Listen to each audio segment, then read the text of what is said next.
Hello students, my name is Shashank Shekhar. So we have started the chapter solution. So first we have dealt with the types of solution, what is a solution. So all those things we have seen yesterday. So today we'll start the next topic of this chapter, that is different type of solutions. So we will be focusing on different type of solutions. So let us start our chapter. So today is our second day of this chapter. So in this topic, as I have told earlier, we will be seeing the varieties in the solution. The first that we'll be seeing is the solubility of gases in a liquid. So we will be mainly focusing on this thing today for the whole day, means for the whole lecture you can say. So let us start this thing. So for this, these are the main topics that I will cover today, starting from the solubility of gas, means what is solubility of gas in liquid, what do I mean by this. Then we will see the pressure effect of this on the solubility of gases in liquid, means how the solubility of gas changes with changing pressure and all. Then we have a law governing this effect of pressure. It's called Henry's law. So this law is very useful, not only in this type of solution, but in general solutions also. We'll see what its application will be in the later on slides.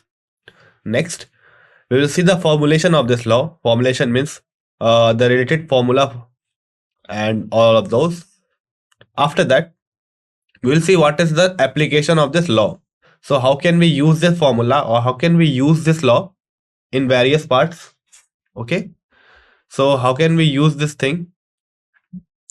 Then we'll see the effect of temperature, right? So let us start the chapter. So before that, so this is the introduction part. So this is our introduction part. So the first part is says that, so you know that many gases are dissolved in water.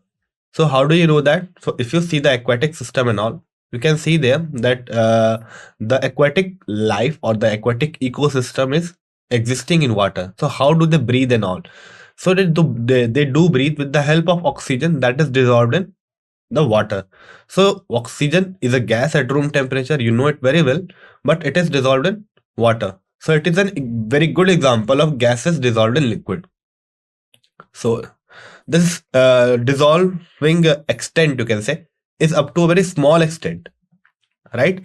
So they dissolve up to a very small extent in water, but that is pretty good, means you can say sufficient for the uh, aquatic system to breathe and all. Next, the dissolved oxygen is crucial for supporting aquatic life, as I have told earlier, because if this concentration is uh, changed, or you can say disturbed in a simple ratio also, then it can it can destroy the aquatic life. So it is very crucial. So this dissolving concentration, the amount of concentration of oxygen that is present in this water is very good and very appropriate for the aquatic life to exist. Now if you move to this comparability, so if you want to know the comparability between oxygen and other gases, so since oxygen, you know, is a non-polar molecule, because both of the molecule are same, that is homo diatomic molecule. So one oxygen is present here, one oxygen is present here, right? So this is and this is. So the net dipole moment, is 0. The net dipole moment is 0. And you know very well, I have told you earlier also. So this same logic applies here also. That like dissolve in like. Sorry, like dissolve in like. So similarly, you know that water is a polar molecule. It has a dipole moment which is not equals to 0. But since this oxygen molecule is not polar and it is a dipole moment of magnitude d0, so it does not dissolve up to that much extent, but is enough for the existence of aquatic life or the aquatic ecosystem. But if you move to other gases which are polar in nature, like our HCl gas that is mentioned here, so you know very well that this HCl is much more polar than oxygen, or you can not compare also this both. So Cl is electronegative element, and since the electron is more here and the less here, so the electron cloud looks like this,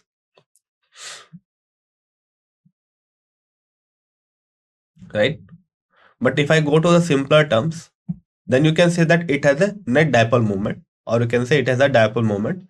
And since we know that light dissolves in light and H2O is polar in nature, so this HCl is highly polar in nature.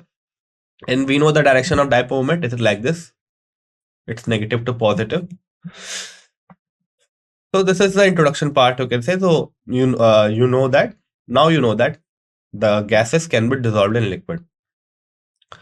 So knowing this, many factors are there that can change this concentration of gases in the water, or you can say liquids in general. So we will study those factors one by one and see how can we alter them appropriately to use it very efficiently in our daily life. So the first factor that we will discuss today is the effect of pressure. When we are discussing the solution, different type of solution yesterday, in which we are dissolving solid in liquid, you have seen that pressure does not have a significant effect on the solubility. And why is it so? Because the case here that arises in that case was solid is not that much compressible, and I would say that it is the least compressible in all of those states. Means solid is the least compressible compared to the liquid and gases, and this effect of pressure is nullified due to this property of the solid. So if you apply more and more pressure, there will be no effect on the concentration of solid that is dissolved in liquid.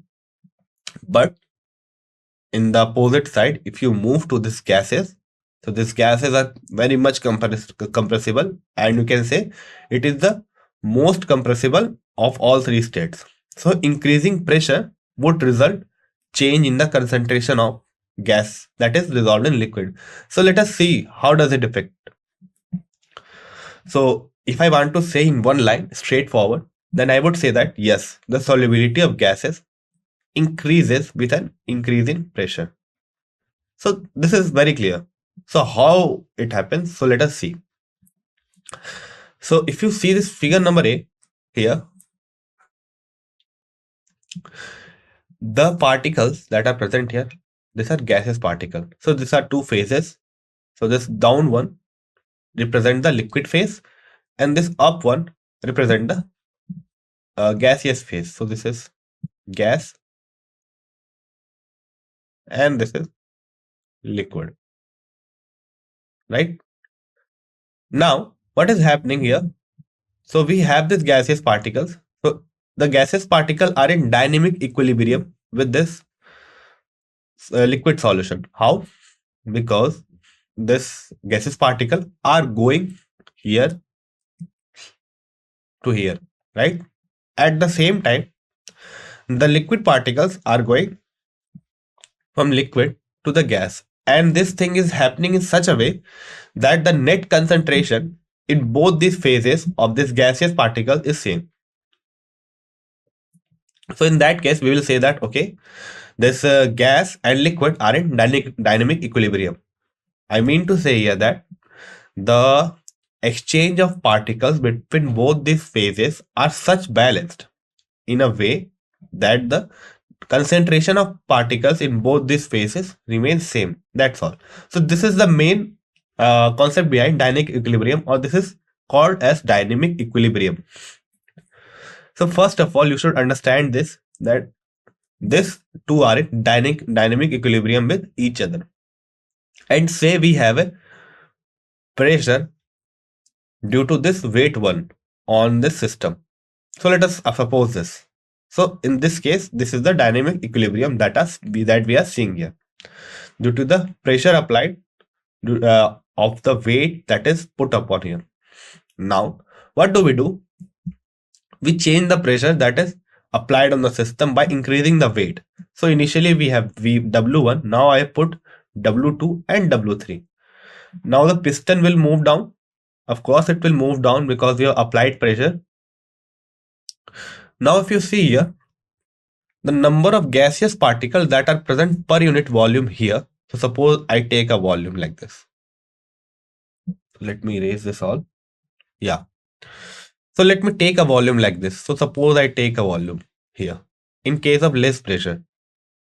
So you can count it directly. We have 1, 2, 3, 4 particles.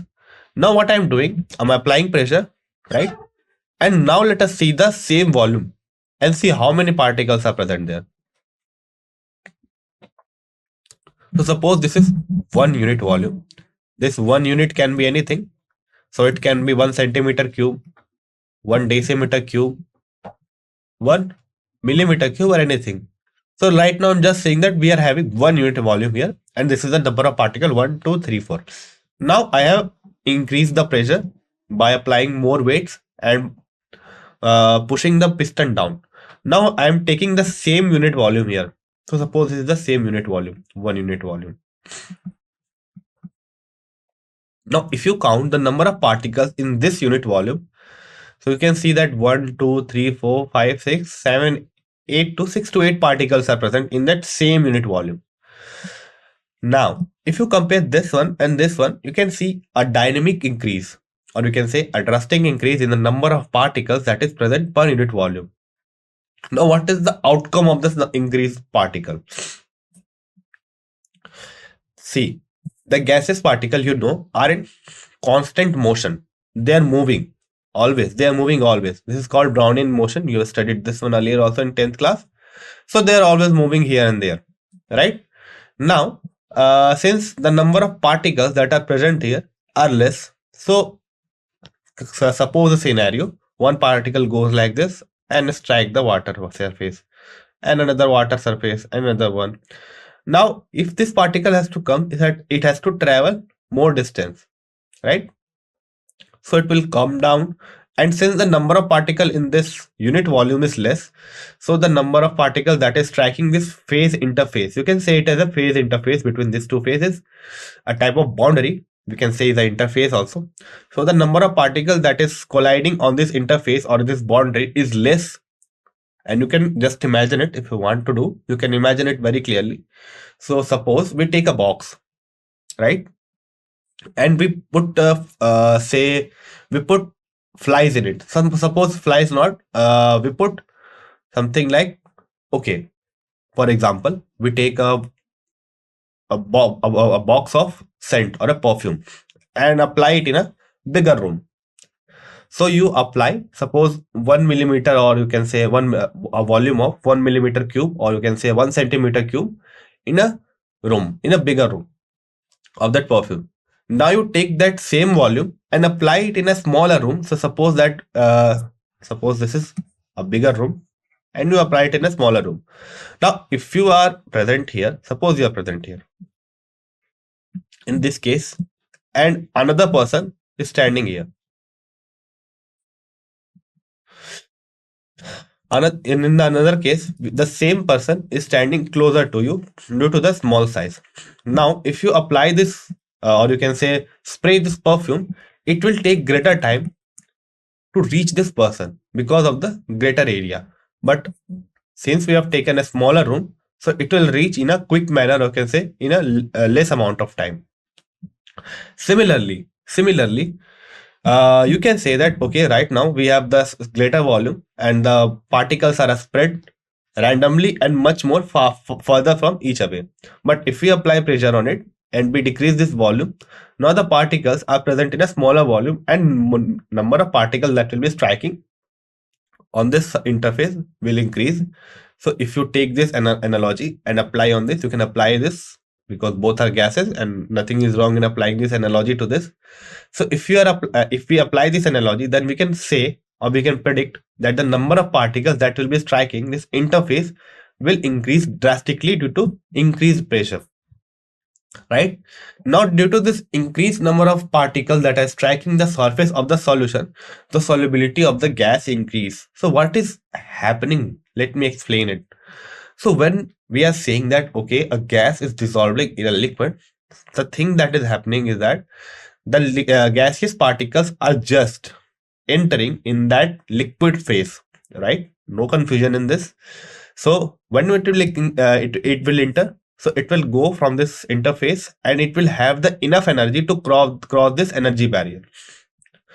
Now, when we are taking a greater volume, then the number of particles that were striking were less, and also since the pressure is less, So it will apply less force on this interface.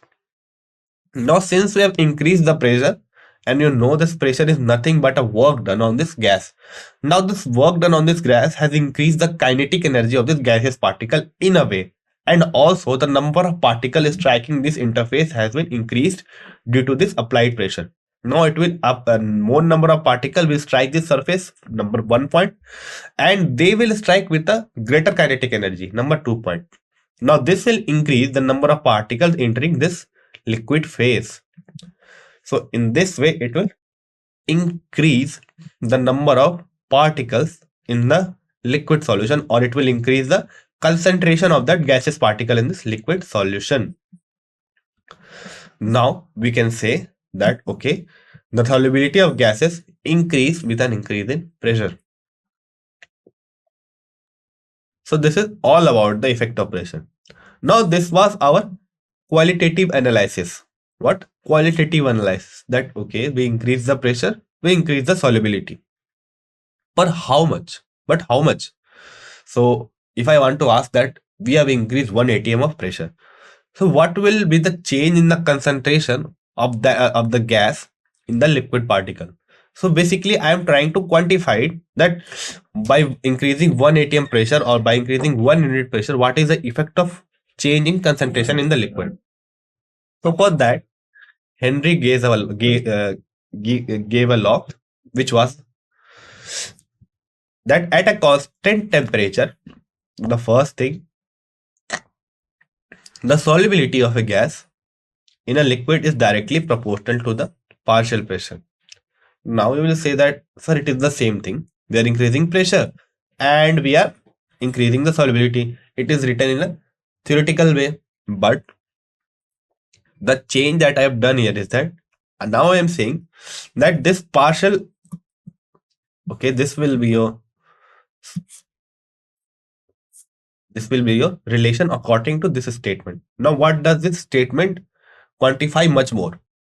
So since we are increasing the concentration, so suppose this is concentration, right? Now I'm taking just C concentration. This concentration give molarity. We will discuss this later on. But for the time being, let us assume that, okay, this is the concentration and the pressure is directly proportional to the concentration of gas.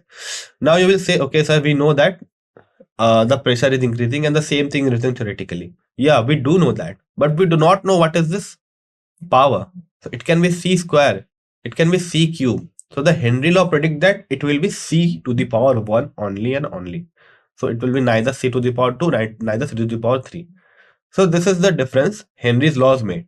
So he said that the pressure is directly proportional to the concentration raised to the power 1.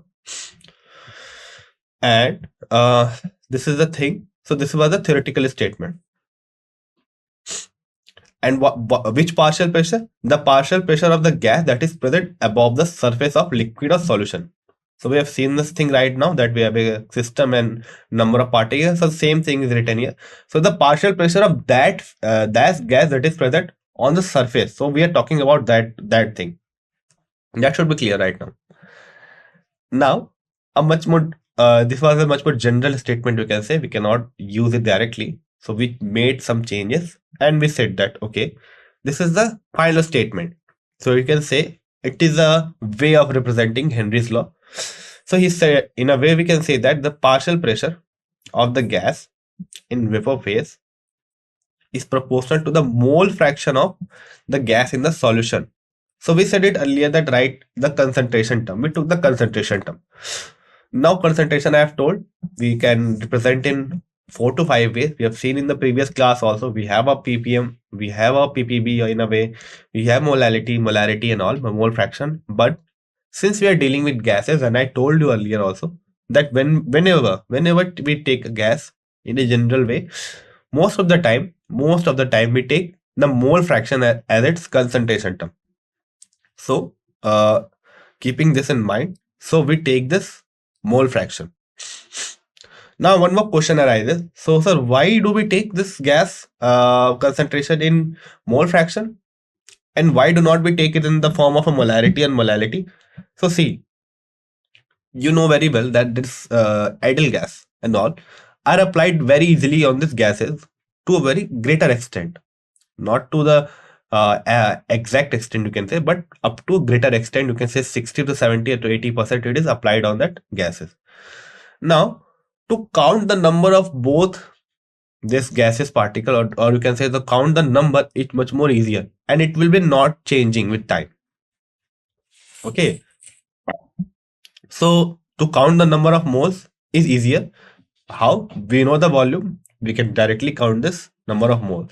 Now, even though we change this volume, this number of moles will not change. It is very clear. And since we know the number of moles, so we can just say that okay, this is the concentration. And even though we increase the pressure, decrease the pressure, it will not have any effect because we have told that mole fraction will be independent of the volume. So the number of particles will not change on changing this pressure. So due to this reason and due to the handiness of calculating the number of moles in gases, we take the mole fraction for concentration in gases. So this was our thing. Now the statement is made clear that the partial pressure of the vapor phase is proportional to the mole fraction of the gas in the solution. Now this is very clear. Now if we move to the formulation of this law, what will happen? So this is our formulation or the formula that we have.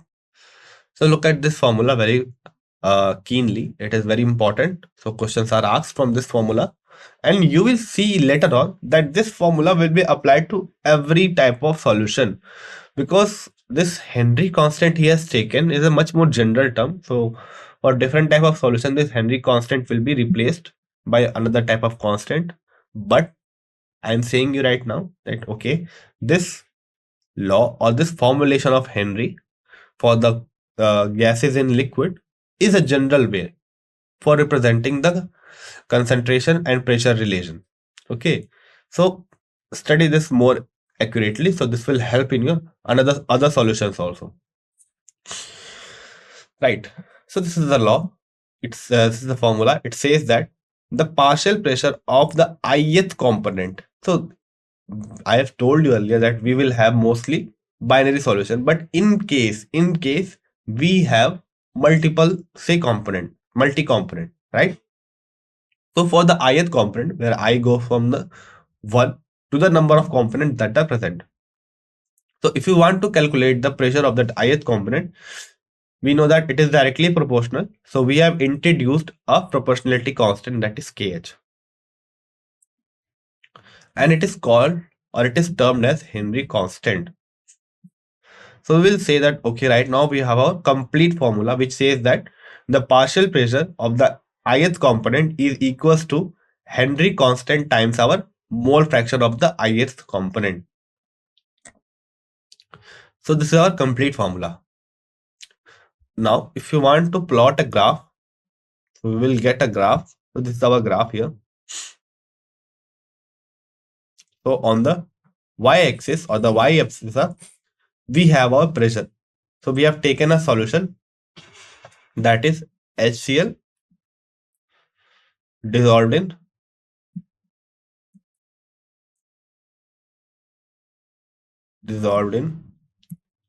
cyclohexane. So I will tell you in the later on classes why do we take this type of solution? Why don't we take HCl dissolved in water and all? As I've told, the solubility is good. So we will talk about this. So for the time being, let us suppose that we are having this solution that HCl is dissolved in cyclohexane.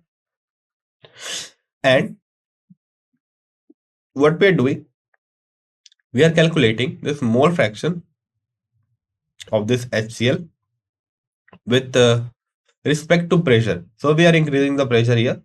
So we go from, this is in torr. So we are going from 0 torr to 500 torr, and these are the data points that we have. So you can see very clearly that as we are increasing this partial pressure due to this HCl, we can see that the mole fraction of this HCl is increasing, right? So it is 0.1, 0.010, then 0.0208, it goes on increasing like this.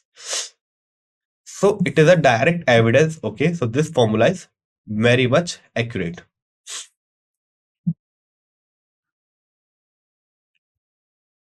Now this was our Henry's law. Now let us study more about this Henry constant. So if you want to define what is Henry constant, you don't have to worry about this, that where we will get this value. So it is a gas specific constant. What is this? It is a gas specific constant. So what do I mean by this is that it is different for different gases. So if you take a gas, suppose oxygen, it will have a Henry constant at a given temperature and all. Now, if we take a different gas, suppose nitrogen, it will have a different Henry constant at a given at that given temperature. So, what do I mean basically here is that we will have different Henry constant value for different gases. So, it is a gas specific constant. Now, what is the effect of this Henry constant on this formula? We can directly see a relation that higher the value of this KH, lower is the solubility. How? So if we put it like this, xi is equals to pi by khi. Kh. So you can see that they have an inverse relation. Inverse relation.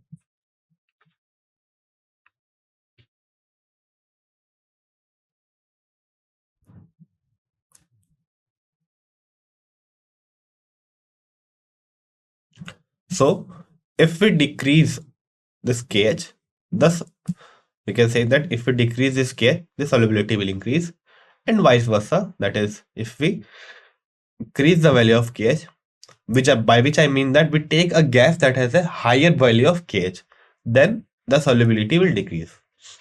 So this kh is very important. So we will see how this kh changes for different solution in the upcoming solution varieties. So let us proceed further. Now we will see the application of this Henry's law. Its application is visible to you right now. Means it is visible to everyone, and it is applied in varied fields. So we will see these applications one by one. So starting from our soft drink bottles. So you know we drink a lot nowadays. We have our Coca-Cola, Pepsi, and Mirinda and all. Now you have seen it that when we are taking these gases and when we are opening the cap, we feel that some gas is just put upon there, or you can say compressed. So this gas that is compressed, it is CO2 called carbon dioxide. So it is compressed along with this our soft drinks and all. And you can feel that it is compressed at a very high pressure, because as you open the cap, you can see that the gas is releasing or coming out of the bottle fastly. So what is done there in that bottle that it is increasing, or you can say evacuating fastly, means that we are applied a pressure on that bottle and put a lid upon that. So we have applied pressure on that solution also. So if you see a bottle like this, this is our Coke bottle. So just do not get into my drawing. It is not so good. So suppose we have, you will notice every time also. You will notice it every time also, that the bottle is not filled to the brink. It is not filled up till here. Some space is always left out like this. So it will look like this. Now some of the space is always left vacant. And what is present there? CO2 gas. And it is just put with the lid with the enormous amount of pressure. Okay. So what does this do? You can see the fizziness also. Means fizziness with, you can see bubbles and all. So when you shake this bottle and open it up, so you can see that it burst out and just burst out of the bottle. So what is filled in that gas? In this bottle. So this CO2 is filled with high pressure with the help of machine, and we are increasing the pressure on this liquid by increasing the CO2 here. So we are increasing the pressure here. So this applies a pressure on this liquid. Okay.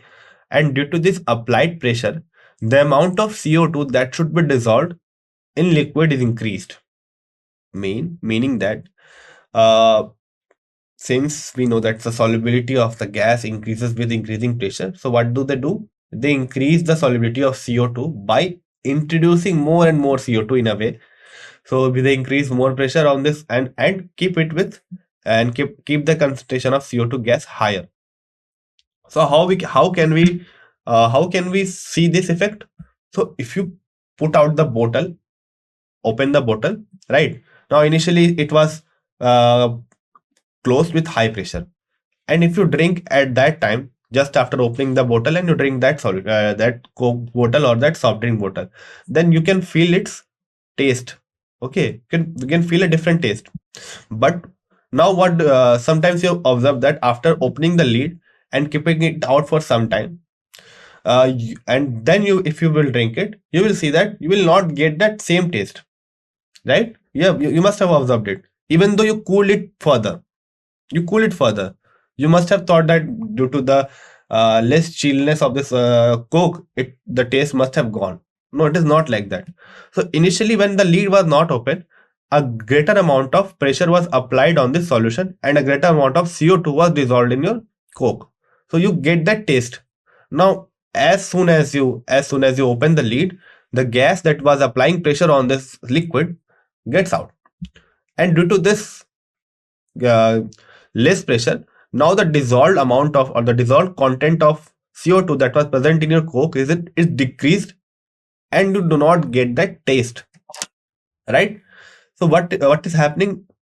We are decreasing the pressure and we are getting a less amount of concentration of that gas in a liquid.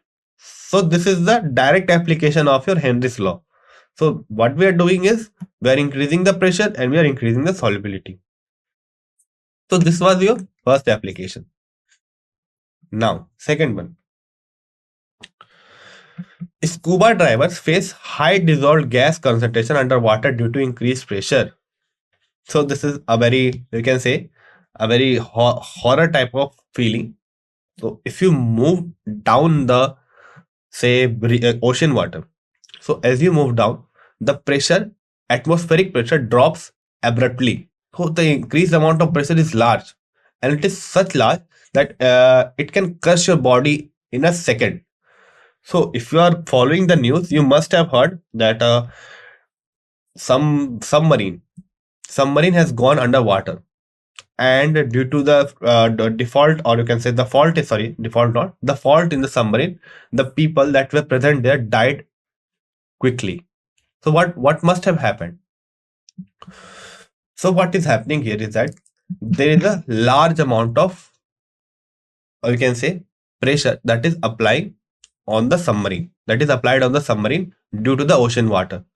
Now if your submarine is not good built enough, means it is not built good enough, then it will crash, right? So due to this reason, why it is happening? Because as we are going down, the pressure is increasing, and since the pressure has increased, the amount of gas that is dissolved in it has also increased. So this results in a high pressure, and so it may result that the person will just be crushed due to this enormous amount of pressure into a thin layer in a second. You can say in a second. That is the horror amount of pressure that is present deep down the seas. So if you have just put your face under water, do not do it. It can be dangerous, but you can do it for a minute or a second. Then you will feel that, okay, you will just feel suffocated. Why? Because the amount of gas that is present, the oxygen that is present, is very less in that water. But as you go down the sea, see that now what will happen? You have oxygen in your blood, right? And you have a very specific amount of concentration of oxygen that is dissolved in your blood, and it is good, and it will remain good until and unless the pressure is 1 atmospheric pressure. But as we are going down the sea, what will happen? The pressure will increase, the amount of pressure will increase. So before going to the depth, you will only die. Before Why it will die? Because the amount of pressure that is being applied on your body will increase, and the amount of oxygen that is dissolved in your blood will increase. And this is very dangerous. Believe me, it is very dangerous. So it is also a direct application of this Henry's law. So for that thing only, the scuba drivers carry oxygen in their bag for one reason, that okay, the concentration is less in the liquid, and for the another reason, to keep their concentration maintained in the oxygen. Okay, so this same thing is written here. High pressure underwater increases gas solubility in blood, posing risk life decompression sickness bends during ascents. So this is a very tough situation for a human being. Now, what do they do to avoid this? They carry their helium diluted air to prevent bends and nitrogen toxicity. What do? They carry scuba tanks are what they are filled with helium diluted air. You know that helium is not that much harmful for our body. Why? Because it is less reactive, and it is you can say it is stable gas. So the increased concentration of helium will not affect that much. So instead of increasing this nitrogen content, or you can say the oxygen content, they're just filling it with the helium. Okay, so this was our scuba diving case. Now similarly, or you can say a direct analogy of that. So if you go deep down the earth, the pressure will increase. Now if you move up towards the atmosphere, what will happen? The opposite will happen. Now the pressure will decrease abruptly. It will decrease abruptly.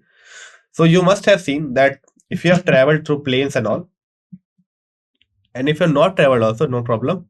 So I'm telling you that they give you oxygen mask. Why do they do? Because as you move upward in the atmosphere, the atmospheric pressure decreases.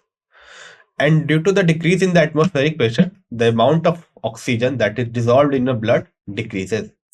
Now you will feel, you can say, uneasiness, and you can feel dizziness.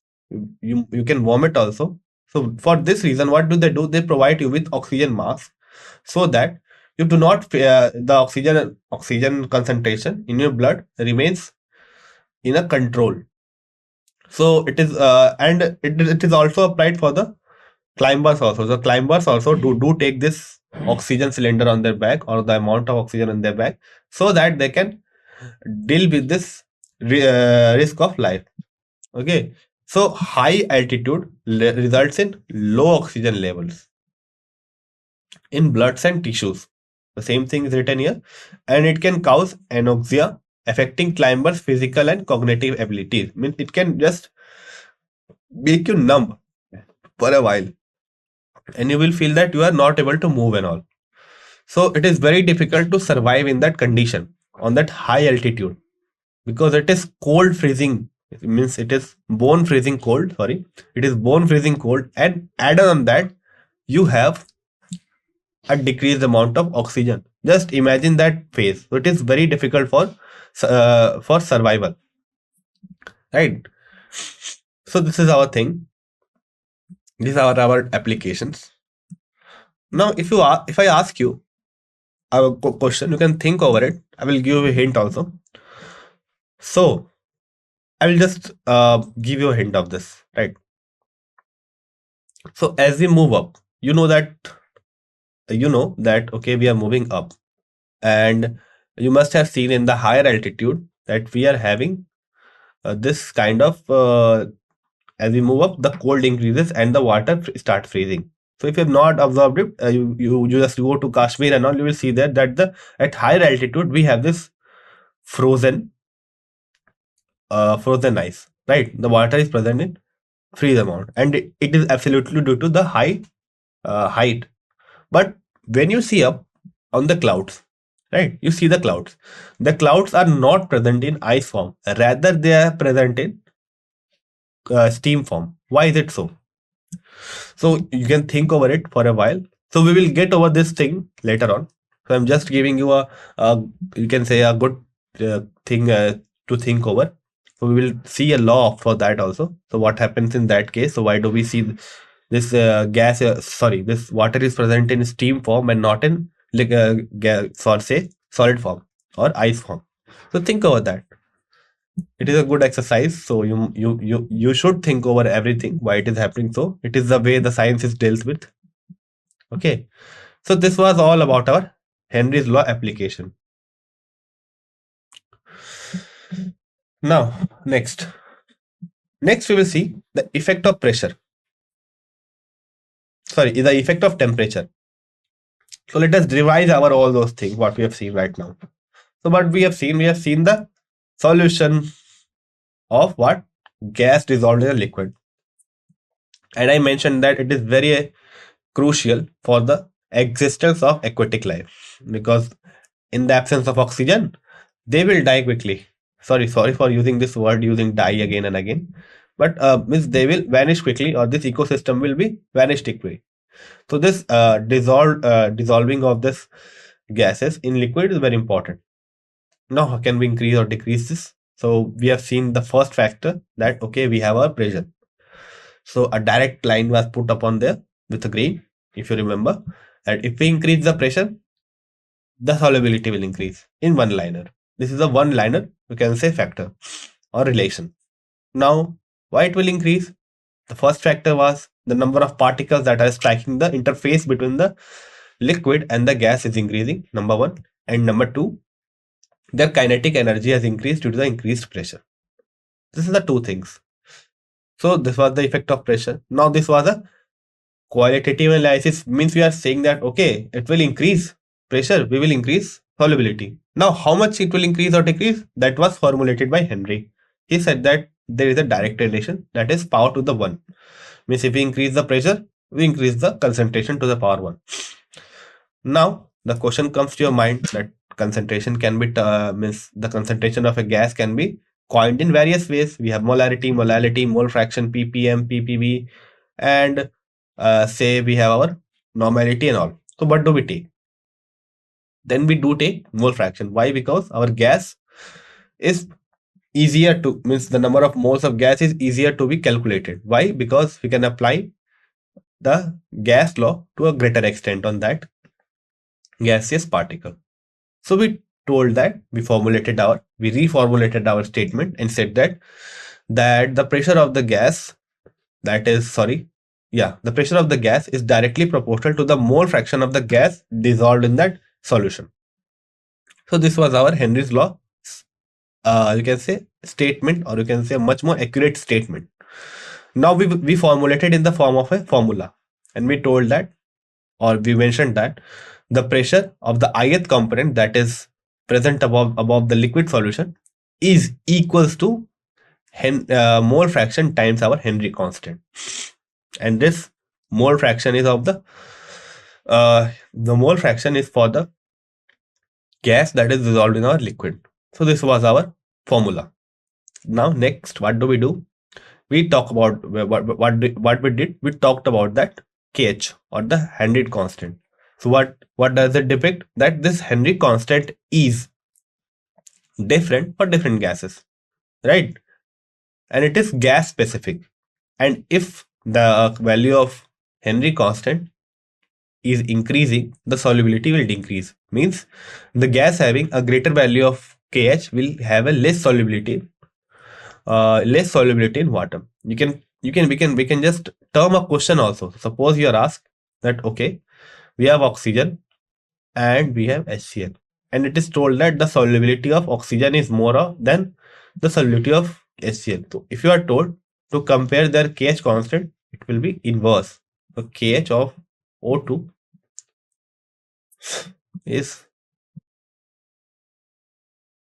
so I've not mentioned the solvent here, so do not get confused that you have told that okay, the oxygen is dissolved much more in water. So I'm not mentioned your solvent here. I'm taking an example that we are taking a solvent such that the solubility of oxygen is more. Now, if solubility is more, then the Henry constant's value will be less, right? So you can term a question, or we can term a question like this also. So this was our formulation. Then we have seen the application of the Henry's law in various parts. First, we have seen that it is applied to our Coke bottles, that the pressure increase and the increase of carbon dioxide is done in the Coke water, so we get that taste.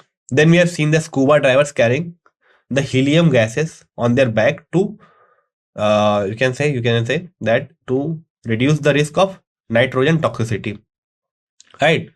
Next, we have seen that the climbers have a risk of having a nausea or having a risk of infantis due to decreased volume of oxygen that is dissolved in your blood. Why? Because the pressure has increased as we move up the earth. And the opposite of that is also good. Oh, sorry, it's true that as we move down the earth, the pressure increases and hence the gases that is dissolved in our blood also increases. So these were things we discussed earlier. Now let us move to our effect of temperature. Now we can say it in one liner here also, that the gas solubility in liquids decreases as temperature rises. Why is it so? So the reason lies here. So when gas dissolved, its molecules enter the liquid phase, akin to condensation, releasing heat. So the reason is a direct analogy from the Le-Chatelier principle. So those who have not studied, no problem. I will tell you. It is very simple. So first of all, let's get a point to this. Get a eye on this. So when we dissolve a gas in a liquid, so what is happening? The process of condensation is happening. And you know that when gas particles move from gas phase, sorry, when a particle moves from gas phase to a liquid phase, its kinetic energy is decreased, right? Because the gases particles are moving faster. Now, since they have entered the liquid phase, they will move slower. It will only happen that when the kinetic energy is decreased. Now, energy is decreased. Now, how it will decrease? By releasing heat. So what do we do? They release a heat, say X amount of heat, right? They release a X amount of heat to just get dissolved in that liquid. Now next, see, dissolution follows dynamic equilibrium governed by Le-Chatelier principle. Now this is the thing. Now how we'll explain this? That gas solubility decreases as temperature rises. First, keep in mind that it is a heat releasing process or a exothermic process. So this type of processes which release heat are called exothermic process. Now let us get a glimpse of this Le-Chatelier principle. So for those who have studied in class 11, for those who have not studied, well and good, I will teach you. Right. So Le-Chatelier principle, if I want to state in one line, so it says that if we disturb an equilibrium, rather a dynamic equilibrium or a static equilibrium, no matter. Now, say we have disturbed the equilibrium. Now you know that nature do want to stay in equilibrium. So what it will do? It will change in a way, and how it will change? It will change in a way such that the change you have done can be minimized, right? So I am saying that what is Le-Chatelier principle? Le-Chatelier principle means whenever you disturb a dynamic or a static equilibrium, the reaction or the process will move in such a way that the change you have done, the effect of that change can be minimized or nullified. Right. Now, as I have told you earlier, that this dissolution of gases in liquid, dissolution I have told you earlier, of this definition I have told you. So what does dissolution means? The dissolving of solid in solvent is called dissolution. That's simple. No, not a complicated term. It is a simple term.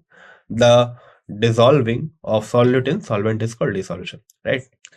Now, it is an exothermic process. It is an exothermic process. Now I have told that whenever we do a change in equilibrium, the process move in such a way that the change can be nullified. Now we have supplied, suppose, heat. And how I've supplied? By increasing the temperature. So if you increase the temperature, you will of course supply heat to increase the temperature. You cannot do it in any other way.